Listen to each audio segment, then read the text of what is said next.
আর খবর দিন ভরে এবার নজর রাখতেই হচ্ছে বাংলাদেশের দিকে, তার কারণ ভোট যুদ্ধ বাংলাদেশে বিএনপি বনাম জামাতের লড়াই জোর কদমে। কারণ শেখ হাসিনা সরকারের পতনের পর এটা প্রথম ভোট, আর ছাত্র বিদ্রোহে পতন হয় শেখ হাসিনা সরকারের। ওপারের ভোটে এবার তাই আওয়ামী লীগের নাম ও নিশান নেই, নিষিদ্ধ আওয়ামী লীগ আর প্রয়াত বাংলাদেশের প্রাক্তন প্রধানমন্ত্রী খালেদা জিয়াও।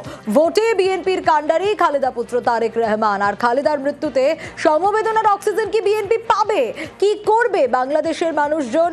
বাংলাদেশের ভোটে জামাত ছাত্র জোটের যুগলবন্দিও রয়েছে। ছাত্র বিপ্লবের বাড়তি সুবিধে কি জামাত শিবির তাহলে পেতে পারে? আওয়ামী লীগের সমর্থকরা যারা রয়েছেন তারাই বা কাদেরকে ভোট দেবেন? কারণ আওয়ামী লীগ তো নিষিদ্ধ এই ভোটে, তাহলে আওয়ামী লীগের সমর্থকদের ভোট কাদের দিকে যাবে? দেশে প্রথমবারের ভোটার যারা, তারাই বা কোন দিকে যাবেন? আজ বিকেল 4:30 পর্যন্ত ভোট গ্রহণ হবে এবং দুটো ব্যালটে ভোট দিচ্ছে বাংলাদেশের মানুষ। আপনাদের একটু জানিয়ে রাখি, সাদা ব্যালট এবং তার সঙ্গে সঙ্গে পিঙ্ক ব্যালট। পিঙ্ক ব্যালটে সংবিধান সংস্কার প্রস্তাবের গণভোট, আর এছাড়া সাদা ব্যালটে সংসদ সদস্য নির্বাচনের ব্যালট। তো এই ভোট গ্রহণ শুরু হয়ে গেছে ভোর থেকে, এবং তার পাশাপাশি সকাল থেকে যখন ভোট গ্রহণ শুরু হয়েছে, ঢাকা বাংলাদেশের ছবি দেখাচ্ছি, লম্বা লাইন। কারণ সাধারণ মানুষ তারা চেয়েছিল বাংলাদেশে ভোট হোক, তারা চেয়েছিল তাদের নির্বাচিত একটা সরকার আসুক, এবং এই অন্তর্বর্তী সরকারের পিরিয়ডে ভারত বাংলাদেশের কি সম্পর্ক তা প্রত্যেকের জানা। তার আগে শেখ হাসিনার সময় ভারত বাংলাদেশের সম্পর্ক কতটা বন্ধুত্বপূর্ণ ছিল সেটাও সকলের জানা। এবং এই সরকার আসার পর, জনগণের নির্বাচিত সরকার আসার পর কে আসবে, তার সঙ্গে ভারত বাংলাদেশের সম্পর্ক কেমন হবে তা অনেকটা নির্ভর করছে কে ক্ষমতায় আসে, কে সরকার গঠন করে তার ওপর। এবং সাধারণ মানুষ ভোট দিচ্ছেন সকাল থেকে 4:30 পর্যন্ত ভোট গ্রহণ হবে। এবং এই মুহূর্তে কি ছবিটা জানার চেষ্টা করব। আমাদের সঙ্গে রয়েছেন প্রতিনিধি Pallavi Ghosh, senior editor CNN news 18। আমি একটু জানতে চাইবো পল্লবীদি, যে গ্রাউন্ড জিরো থেকে একেবারে প্রত্যেকটা আপডেট তুমি তুলে ধরছো আমাদের দর্শকদের জন্য। এখন সকাল থেকে ভোট গ্রহণ শুরু হয়ে গেছে, ছবিটা ঠিক কি বাংলাদেশে? দেখুন, আমি আপনাকে একটু ভিড় দেখানোর চেষ্টা করব। এখানকার লোকরা বলছে 16 বা 17 বছর পর সত্যিকারের নির্বাচন হচ্ছে। আপনি দেখতে পাচ্ছেন সামনে একটা ধানমন্ডি বলে এরিয়া আছে, ওই ধানমন্ডিতে আপনি দেখুন কত লম্বা লাইন, লোকরা সবাই ভোট দিতে এসছে। এখানটায় ওরা ভোট দিতে চায়। এই মুহূর্তে ইলেকশন কমিশন বলেছে আমাদেরকে 15 থেকে 16% ভোট হয়েছে। আমি খালি ঢাকার কথা বলছি। এখানটায় ইলেকশনটা ইউনিক আমি বলবো দু ব্যাপারে। প্রথমবার এখানটায় কোনো বেগম খালেদা জিয়া নেই, বেঁচে নেই। ওনার ছেলে তারিক আনওয়ার জিয়া, উনি একটা চেষ্টা করছেন কি পলিটিক্যাল সার্ভাইভার আর লঞ্চ প্যাড হবার।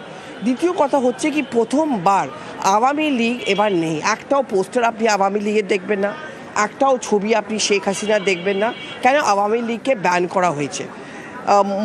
মোটামুটি দুটো মেন পার্টিজ আছে যারা চুনাব লড়ছে। একটা হচ্ছে জামাত, যেটা এনসিপি, ন্যাশনাল সিটিজেন পার্টি, যেটা স্টুডেন্টস উইংয়ের একটা পার্টি, ওনাদের সাথে ওরা একটা অ্যালায়েন্স বানিয়েছে।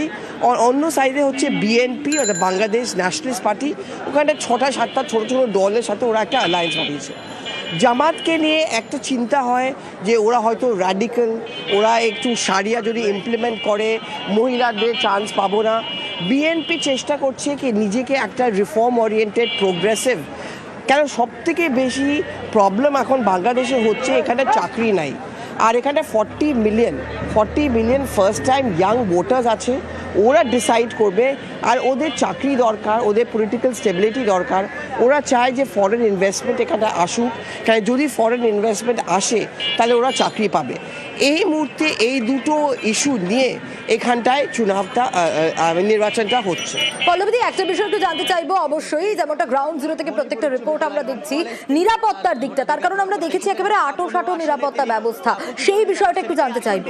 তিনি ভোট দিতে এসেছেন, তার প্রতিদ্বন্দ্বী।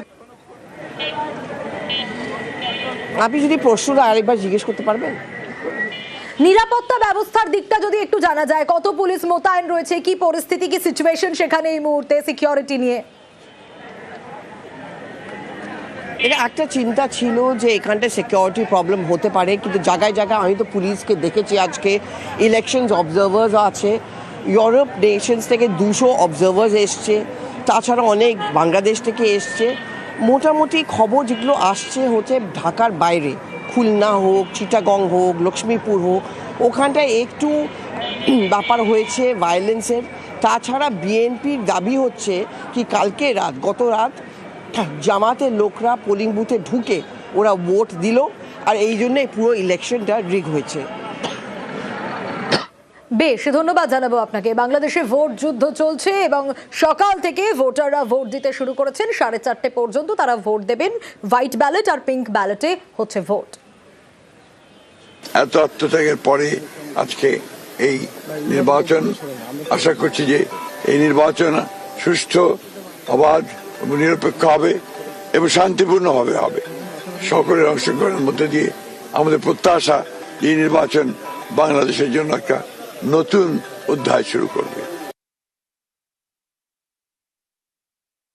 নীরব পরিবেশেই নির্বিঘ্নে আমি ভোট প্রদান করলাম। আমি জনগণের প্রতি আহ্বান জানাচ্ছি, সকলের প্রতি আহ্বান জানাচ্ছি, আপনারা দলে দলে সবাই ভোট কেন্দ্রে আসুন। আজকে ভোটের দিন, আজকে এই দেশে নিজেদের মালিকানা বুঝে নেবার দিন। 16 বছর সুষ্ঠু নির্বাচনের সুযোগ ছিল না, আমাদের আজকে সুযোগ এসেছে এই ভোটাধিকার প্রয়োগের মাধ্যমে গণতন্ত্রকে প্রতিষ্ঠা করার, গণভোটে হ্যাঁ প্রদানের মাধ্যমে সংস্কার প্রক্রিয়াকে বাস্তবায়ন করার এবং 11 দলের পক্ষে অবস্থান নিয়ে বাংলাদেশকে এগিয়ে নিয়ে যাওয়া। হেডলাইন।